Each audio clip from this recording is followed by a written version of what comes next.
Hello, y'all. Welcome to Bam Bam Route TV. I'm Bam Bam, aka the 411 Giant.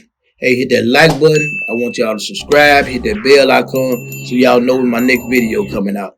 Hey, listen, on this episode here is as my incident report will show you. This is what you have to do, prepare for, and how you have to prepare when you have made them go get the team.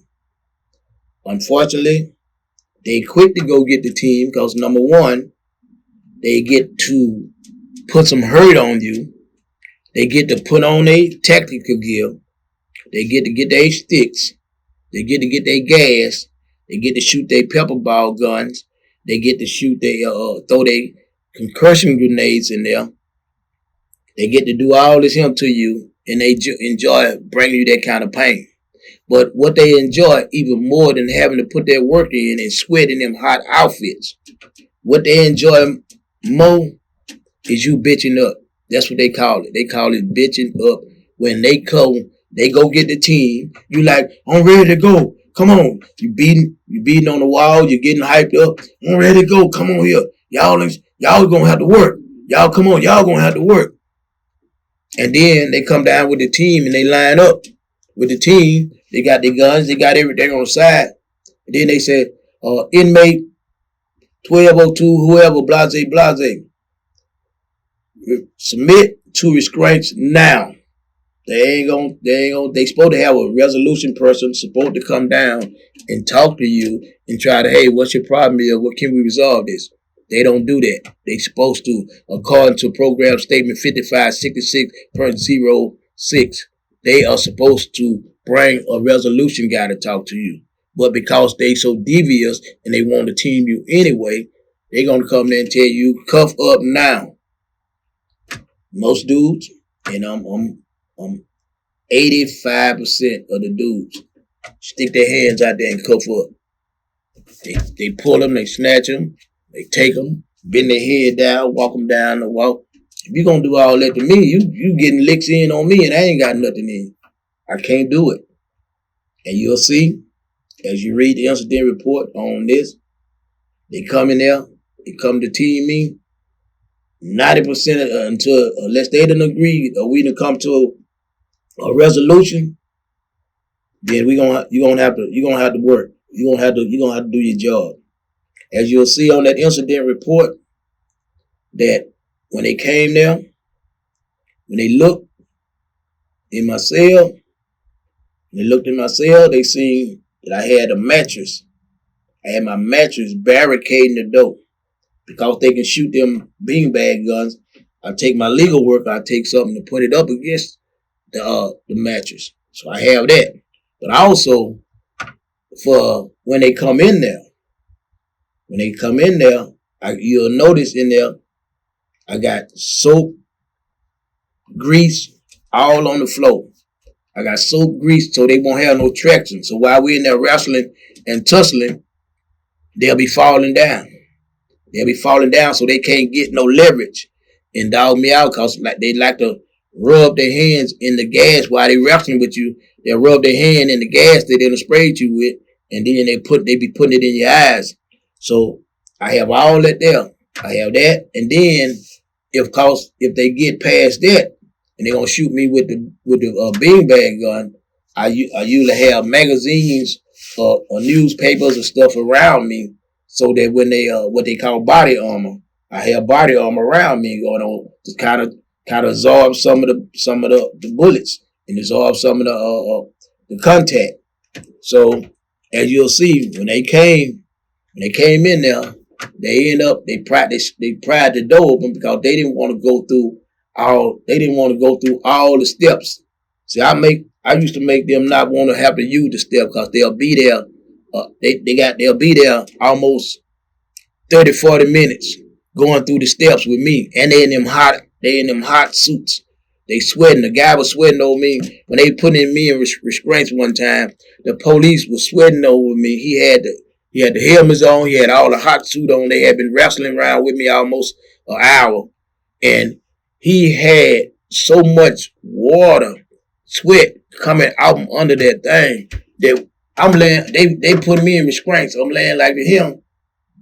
And there was so much sweat coming out under his helmet. And it was coming down his helmet. And it was trickling down on me. I thought the dude was pissing on me. I had to look up and see, man, what is you doing? And then I seen the sweat. He was red. White guy, he was red. He was mad as sung on his red. And sweat was just pouring under that thing. And it was pouring out the helmet, just dropping down. He was leaning over me, trying to hold me while they put the restraints on my arm. And the sweat was just coming out there, and it was coming down the shield. And it was falling right on my face. I said, man, this dude pissing on me. And I look up. But and if you look at that incident report, you'll see that many times I've been in restraints, and I can tell you about all the time because they started picking. But that's a long story too. I'm gonna have to tell y'all about those. But that is what you have to do when you call yourself preparing for the team. Now, if you choose not to prepare for the team, it's best not to even get them called. Try to find some resolution before then, because once they call that team, they're going to want to do you some dirt. So if you cuff up right out the bat, don't make them come in there. Don't make them pry the door and come in there. If you make them cuff up, right out the bat, they usually want to shoot it a little bit, then they want to hurry up and come in there. But if you go cuff up, they still gonna dog you out. When they walking you down the hallway, you're gonna have your head matched down. Every door you get to, they gonna accidentally hit your head. You're gonna accidentally do this. If they got your restraints on you so tight, they're not supposed to tote you by the restraints. But they'll be toting you by the restraint. So your arms will be hanging on the restraint. Feel like your arms is coming out of socket. Everything they do is designed to bring you so much pain that not only will you not do it again, but you're gonna go down the range and intimidate everybody else, because you're gonna be, man, they dog me out, man. I'm in so much pain. Oh man, you never hear me come back on the range and give them no kind of props for beating me up, abusing me, or doing anything, because that put fear in the other dudes that make them not want to stand up for their rights. Let them face it when they get to it. Just tell them how to protect themselves against certain things, but don't go giving the police credit for dogging you out and going on like that and putting fear into these other people. You tell them, hey, listen, man, when you get it, when you go with them, do this. Put up this here. Put this up. Do this here. And you give them the most important weapon is the knowledge of that program statement. Restraint.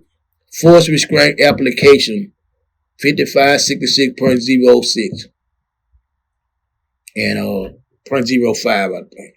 But anyway, that is your best weapon.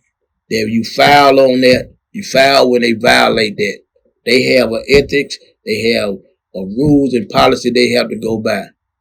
And they avoid all that because they can sit there and come and talk to you and say, hey, what is the problem? This is what we can do about it, and this is what we can't do about this here. So now, what's the step? Or what's going on with you? You could have had a death in the family. You could have be worried about your child. Your child could be having some kind of medical problem.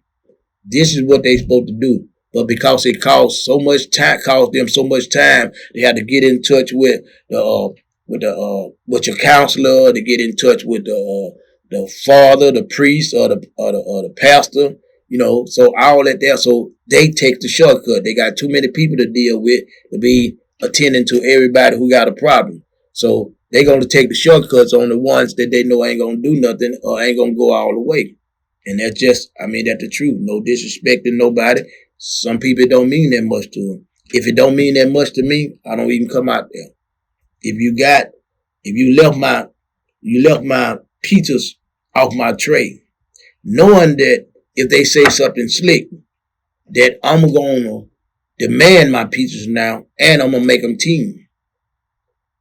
If I don't eat the pizzas anyway, I just don't say nothing about it. But once I open my mouth and petition and say something about it, I got to stand on it. All right, y'all, that's another one of my stories going on, and you see the incident report. Hey, hit that like button, subscribe, and hit that bell icon.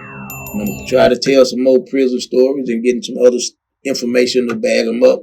I like to have information, which y'all should know. I'm telling the truth now. I got enough people that can tell you that. Love you. Peace.